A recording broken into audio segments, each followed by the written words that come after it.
Good morning. Good morning. Good morning. How's everybody? What's up, Jason? Good morning, How you doing? Dominic. We made What's it. going Made on, it to man? Friday. Well, We for all did. you We teachers out did. there, day 15,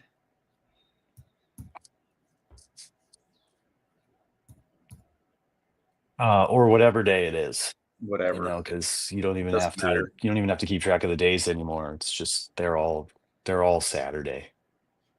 What's up, Doctor Feelgood? Frizunder Day. Dan, how you doing? Good morning, gentlemen. Good morning, boys. Always good to see your names pop up here. Yes, sir. What you How you got doing, going? buddy? Um. I asked first. You go first. Home, obviously. Uh, Turned my alarms off to sleep in because I was up late last night, making uh hibachi chicken. So we're doing a hibachi slash pool party at our friend's house today. So I was in charge of bringing the chicken. So I grabbed a recipe and started making up some marinade and cutting up chicken into little pieces and then made like a mustard sauce to go with it. And my house smells like that. And so do my hands. No matter how many times I washed my hands when I woke up this morning and I came down the stairs, like it's so crazy because I didn't smell it last night when I was making it. I think because you know how I get at the end of the night. I was cooking this stuff up until about 9:30.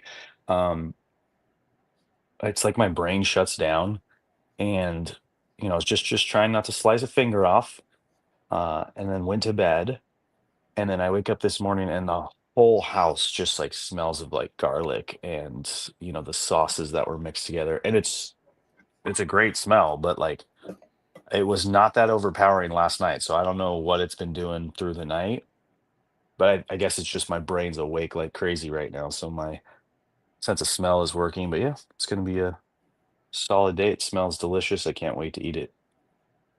I would love to be in your house right now. Um, good morning, bro. Garlic chicken. Dom, question for you. When you have an event like this pool party, is this hibachi chicken your go-to bring a meal, or Never made it before. Literally had to buy almost every ingredient. I Like I would, just I would I rather do that. I like buying ingredients instead of finding like a pre-made meal. yeah, I enjoy cooking and bringing stuff, and I like pulling recipes and making stuff, but like obviously it's not something I like doing every week. Like I'm not the type of person that has like, you know, everything, in the cupboard or wanting to do that.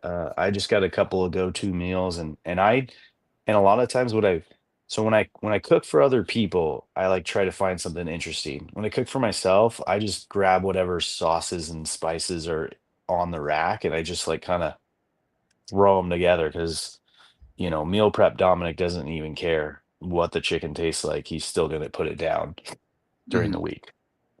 So yeah, it's fun. I enjoy it. I made some prime rib tacos the other night. A first time Nice. deal, but it was cut up some onions, and it was awesome. I made it all for myself. None of my family wanted them, so I had 6 of those tacos. All Um, right. and I went to bed like smelling like onions, garlic, those things Mm. where you like wash your hands, but it just does not go away. You just Yeah. have to suffer through it. So I'm saying, like, I can smell it right now in the garage. Like, so it's got to be like within my fingernails, like because like I cut up like an entire like thing of garlic because I was making basically 4 pounds of chicken like for the whole group. Yeah, So there was a lot of it. But yeah, I'm gonna have to like soak my hands in something. vinegar. Okay. And then to get the vinegar smell off, you got to put peanut butter on your hands. Oh, great. It's like the old lady who swallowed the fly situation here. Yeah, exactly.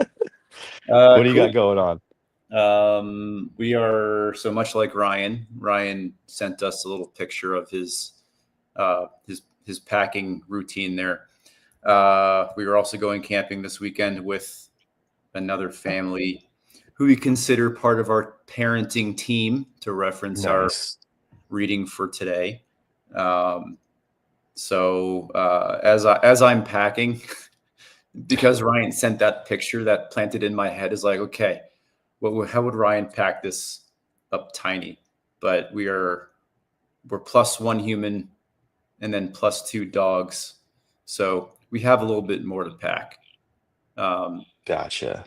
but Yeah. I'm gonna be cooking uh, a boatload of breakfast burritos for random snacking. And what's your guys' level of camping like? Is it like what like I guess the easiest way to gauge it is what are the bathroom situations like? Are there showers? Um, I'm assuming this is kind of like it is like an established campground. Okay. If you're going with if your question is what's our scale of camping, in our hearts we're a 10, and the equipment that we own is a 10, but the amount of camping that we do is probably maybe a 5 or a 6. Um, it's like we have all of our stuff from like before we had kids that kind of collected dust over the past decade, and then maybe Yeah. the past 2 summers is when we've been able to kind of break it back out again. Um, camp or the biggest camping upgrade that I recommend to anybody, whatever level you're at, and especially if you have kids, and especially if you're 44, is to invest in some uh, high quality sleeping pads. Like Okay. we got like two last summer. We got two like queen size, like 3 or 4 inch camping pads, not the inflatable kind, the kind that you fold, because if like a good sleep camping makes such a big difference. Yeah. Um, Yep. if I were to go alone, I might bring like I have like a really old REI like inflatable one that you just kind of let inflate by itself, but it's never enough, but just enough that you can fall asleep, but not a deep sleep. So, um, Yeah, we're passing on the camping lake trip this year. Just too much other stuff going on, so we're not going to get that done. We did it the last 2 years, so I think we're going to miss this one. Um, but we usually go, we just have our tent and our gear and our sleeping bags, and then we go with people who have all the other stuff, which is always fun because yeah, they're big. It's a big camp family, so they have the grill, the utilities, all the like random stuff. They bring boats and jet skis, and we just like tag along and have a good time. But we're gonna miss that this year, but that's fine. Next year, always time for next year. always next year. Um, here's my pain point of camping, having to do with snacking. With kids, you need snacks, right? Camping. Hmm. Uh, every time we go camping, we seem to have a multitude of chips. Like chips seems to be the number one snack, and it takes up so much space, and it really Yeah, annoys me. And I'm always like, why do we need so many chips? And we always come back with like 2 bags of chips. Hang on, I gotta get a dog. yeah. We might have to ask Ryan Turner. Although Ryan doesn't scream at a chip family to me. We might have to ask him how he packed his kids snacks and all that gear that he showed us. It like so Ryan's a family of four, as you guys know, but it looked like barely anything. It was I think it was two totes and a cooler, and then a row of sleeping bags, and that was it. So yeah, I'd be curious what all was in that. Come on, Luke. I never come back with chips. Oh yeah, yeah. You never come back with them, but it's just a matter. Yeah, I feel like we're the same way. Like we get everything all nice and packed in in a couple totes, and then all of a sudden there's like 5 or 6 grocery bags. And that's just like, the snacks, the bread, buns, whatever, tortillas, like that kind of stuff. Yeah, it's a lot. It's a lot for sure. And we always end up eating less too. It's like the Chips amount rhyme of with food camping. that we plan for. It's like for some reason, it's like I really don't even go number two camping. It's like for some reason my body shuts down until we get back. If it's like 2 days, which I'm thankful for. But yeah, Is that because of the degree of toilet that they have at the campsite? yeah, that could be it too. So that's the difference. That's the difference between where my work allows me, because I work in places with porta potties all the time. So there's nothing scary about a campsite porta potty to me. In fact, most of the ones I go to, I'm like, this is better than my job sites, like, because yeah, exactly. Anyways, let's talk about Yeah. this reading. No, let's keep talking about poop, camping poop. Yeah. Yesterday was strippers, today is poop. Welcome to Daily Dads, y'all. Yeah. What did you think of today's page? I feel like you might have some good feedback on Yeah, it. it's a good reminder, like they all are. Hold on, voice is getting scratchy. You take it. I enjoyed this page. It was very timely. Today's page is talking about the team, family or not, that helps you parent or just conduct life in general. As a family who is away from the rest of the family in Colorado, Colorado is a place where people move to for any kind of reason, whether it's like in search of adventure or running away from something or just trying to start over.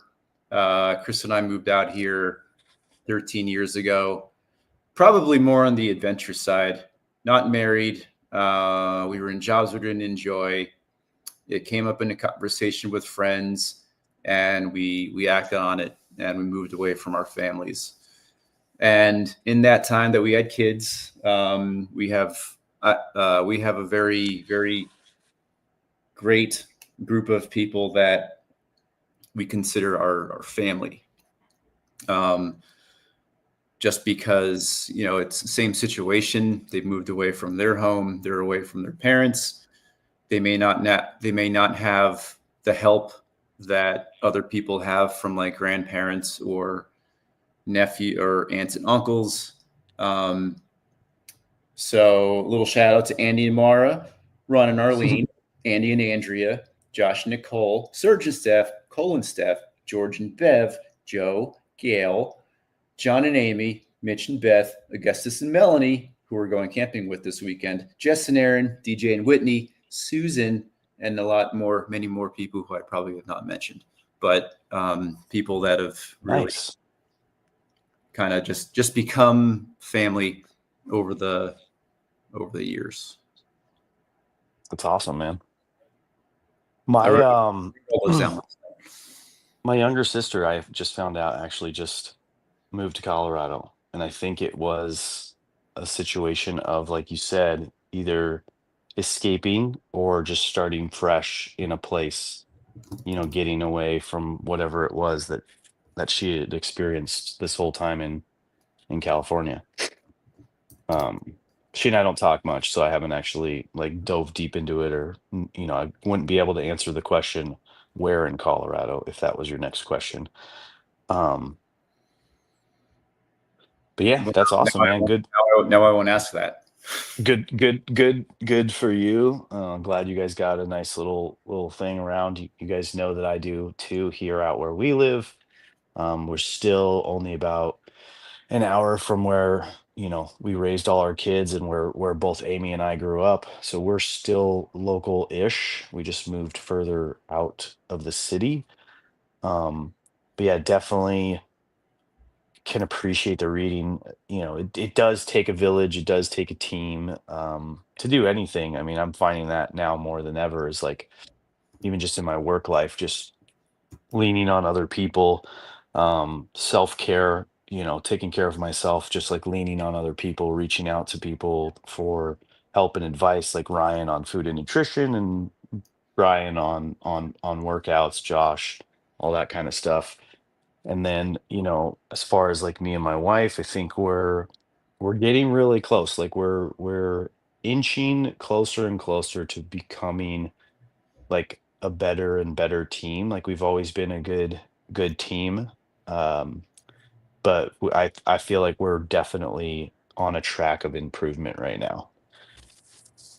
Um, Are you saying as in like you're in a better spot than you have been, or yeah. Well, it's or you basically have saying things like, to improve?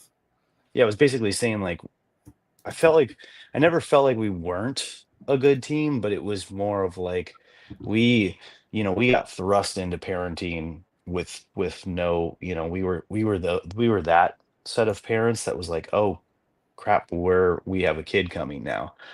Like there was no preparation, like early 20s, like all that stuff, like not ready for it. So obviously, it was hard to be a team then, and we've just grown over the years. Like in the first part, like we grew through having to do it, right? Like because we locked ourselves into that situation. And then now I feel like in these later years, we're starting to like actually, like me especially, um, like share responsibility, grow a little bit more, like think of it more of a team, you know, and yeah, put in more of my part, like to help out on the parenting scale. Mhm. Because before it very much was like the reading said, it was very much like she was raising the kids, I was working, and now it's nowhere near 50-50. Like you guys know I'm away at work all the time, but I'm definitely helping a lot more when I can. Yeah, that's a. I feel like everybody goes through that. I doubt there's very many people that start parenting perfectly, unless Yeah. they have like a built-in family unit really close. One thing that stuck out to me, so one thing that I connected with today's page was who's the person we're talking about Ursula Le Guin, full-time writer, publishing 23 novels, 13 children's books, 12 volumes of short stories, 11 volumes of poetry, 5 essay collections, and so on and so forth. And uh, the connection to maybe today is that the idea of like the hustle, like the hustle culture, something that previously you know uh, I was familiar with. Everybody's trying to make an extra buck somewhere, and when you're trying to be a really great engaged partner or family member, sometimes that's really hard. Hence the term hustle. I don't think I do the hustle very effectively, nor at this point do I really want to.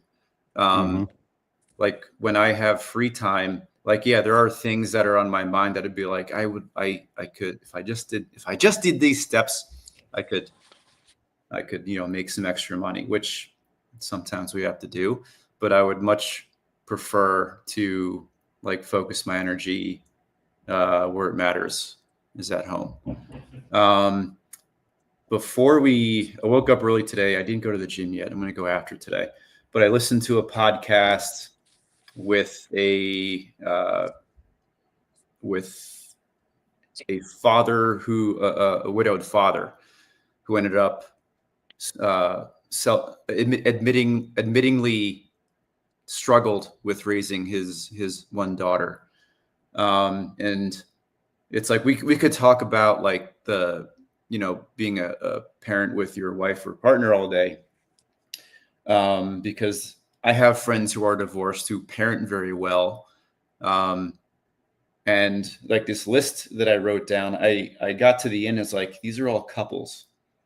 Like there's really nobody that I know that I'm really close with how they parent that are divorced or widowed, and that's kind of that's kind of a point of view that I'm more interested in. is what does your parenting team look like if it's not your family, if you're widowed or divorced?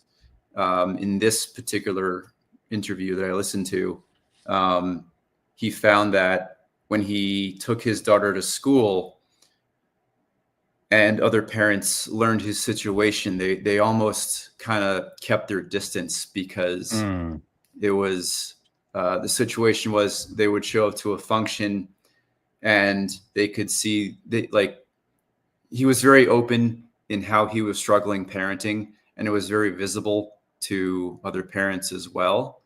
So it almost seemed like if this person, if he came up to parents, it was almost like, oh no, he's going to ask for something like a babysitting, like Okay. a babysitter or something else he needed help with, because he didn't have a team. Like there was nobody to help him out with this stuff. But he was trying to find one in reality. But he was trying to find one. Yeah. Like stuck in a situation where like he's trying to find help, but all the people around him were almost like annoyed or bothered that he was always asking for help. Like stuck in a loop kind of. I was kind of going that like it's that somewhat uncomfortable situation when you have a couple's evening or get together, but then you also have this friend who's single, like back in the day. um that wasn't anything for me and my wife because like we coupled up early and none of her friends had anyone, so it was always like we were the only couple in a room of singles. um but that's what I liken it to with single parents or divorced parents or widowed parents. Like I imagine that is difficult to try to find a tribe. You kind of have to find, mm,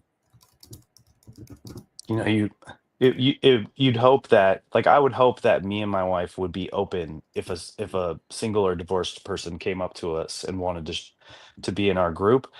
My worry and concern would be that since we do so much couple stuff, that person feeling uncomfortable or us feeling uncomfortable in that situation. And that's kind of I could see how that would be hard or difficult, especially for the person who, doesn't have a spouse. Yeah. I know David has talked a little bit in the past about, he's been very open about uh, being divorced, but then losing his ex-wife, but they've remained friends the entire time. Mhm. That's always a story that kind of pops up back in my head once in a while, because that's the whole gamut. It just seems like that's like every experience that you could possibly experience in the parenting cycle. The best and the worst of it. So if David, if you're listening and you want to chime in with I don't who know that you, that was David. was it You're David? saying Craig? Maybe Craig. Sorry. Yeah. Sorry. I mean, I know that was Craig's story for sure. I could be wrong about David because actually I don't know much about David's um spouse or mother to his kids or anything like that. So I don't know that Somebody correct me if I'm wrong, please. Made a terrible error. awkward silence moment as David prepares to parachute out of the couch and head for coffee, second round coffee. Um, I know for sure that was Craig's story, so I'm Craig. pretty sure I'm that's thinking of that's Craig. not David's. That's who I'm Um, thinking. I'm but sorry. yes, our Um, Australian brother who's currently sleeping. oh, you're right. Hopefully he is sleeping and getting some good rest. Another thing that jumped out to me, kind of going along that hustle conversation, is one person cannot do two full-time jobs, but two people can do three jobs. And I think that was a cool way Hmm. of looking at it. Currently, I mentioned before that Kristen kind of went through a job change from like a pretty toxic and negative environment. But while she was kind of searching for a job, she lined up all these really great connections, and some of them with friends, and some that we might even consider like our parenting team, of just kind of like jumping on to their gig and helping out, with like account management stuff. So at this current point, she's better at that, handling like we'll call it 1.5 jobs. Hmm. I would love to have more time with that, to kind of follow, like spending more time down here in my studio, but it's not enough time to really focus. I feel challenged in finding the time to make that studio time happen to do something productive. Um, I resemble that story. All right. Sorry, David. Um, yeah, Dylan, for like what we're talking about. So I found it, like when we were early parents, it was, like I said, my wife and I were the first one in our friend group to get together, to get married, to have kids. Like some people, I think so. I have a 16-year-old, right? I think one of my wife's closest friends just got married a couple years ago, and I think is expecting her first child now. Um, so like that's to tell you like the scale of difference between like her original friends, who she's still friends with to this day. Like she hangs out with them all the time. Um, but it was very different and difficult for us at the time of having our first kid to like not be able to relate too much. Like my wife definitely lost a couple friends because they couldn't relate the fact that like, she had a boyfriend, steady boyfriend, then she was parenting, then she got married, like all that stuff while they were still in their mid 20s, because that's when it happened for us.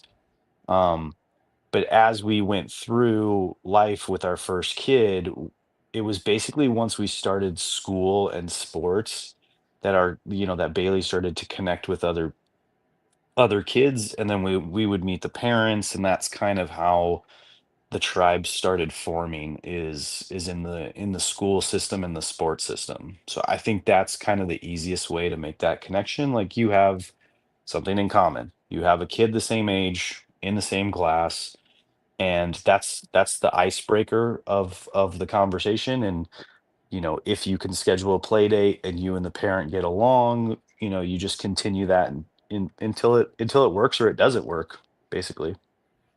Yeah. Um, Question: who's your COVID kid? What kid was like either born or between the ages of like 2 and 6 during COVID?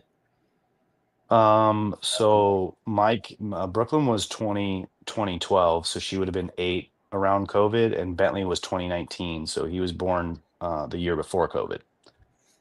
Here's my observation. Our first daughter, we have such a with her, like we made fast friends with a good amount of her friends. Um,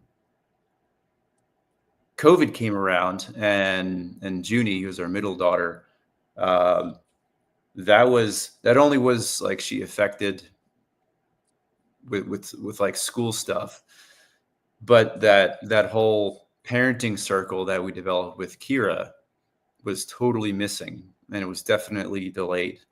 Yep. Um, like I remember, it's like after school playground dates were a thing with Kira. With Junie, not so much, just because of the pandemic and stuff. But that did also not really happen after COVID either. Like I remember it was like maybe 2023, 24 when things opened back up. And like there were no more play dates. It's like the playground wasn't packed anymore. Like now it is. It's seems kind It's of back, yeah. now, but it's like we kind of missed out on that whole parent meeting session. So like we we have maybe two families that we've specifically met through our COVID kid. And that's an effect Okay. I kind of learned afterwards. Yeah, I think ours was a little different. Like, so we had a little friend group in our past town, and then COVID hit, and we kind of lost that. Like, we lost some of those relationships. Like, I used to do like a dad call with the three other dads, where I'd literally just be in my garage and we'd be on Zoom, like just talking and drinking a beer and hanging out because we Mm, used to go out every couple of weeks. Um, but those all those relationships and friendships started to fizzle in our kids. They started to grow a little older and grow apart. And then we moved out here, which was like an obvious, separation from them. And then we found new ones. So yeah, I think what I'm seeing in it is like the relationships are easy to make when the kids are younger, but as the kids get older, if the kids themselves age out of the friendship, that's where I'm curious how the transition's gonna go. Like if for some reason Bentley grows older and isn't friends with these friends, like how does that work? mm, Unless the parents bond, right? So we're bonding like crazy, me and the other parents. So I yeah. think it'll be okay this time around. I like that you had that Zoom call. We tried that with some of our friends. We kept the friends, but we didn't really make it a point of those Zoom calls, the Zoom beer calls. You gotta do the dad dates and the mom dates. Yeah, Those are key. but a thought. I'm wondering what all this would look like in here if this were to happen during the pandemic. That might have been a good tool to have, huh? Twitch, StreamYard, to have No, known this. no, Daily Dads. What we Oh yeah, for yeah. sure. And Dude. how different those conversations would be. Cries for help. Yep, exactly. So All right, get after it, man. Go cook that breakfast. Go wake those girls up.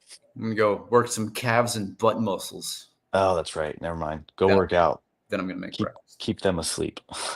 All right, buddy. All right. Great All weekend. right, team. Thank you guys for checking in with us. We appreciate you. We love you. Happy Friday. Have a good weekend. May or may not be on tomorrow. We'll see. It's a roll of a dice. Will Dom wake up? Um, but yeah, I love you. I'll see you guys on Monday for sure. See everybody. Later, buddy. Boom, boom, boom, boom. Come on. There you go.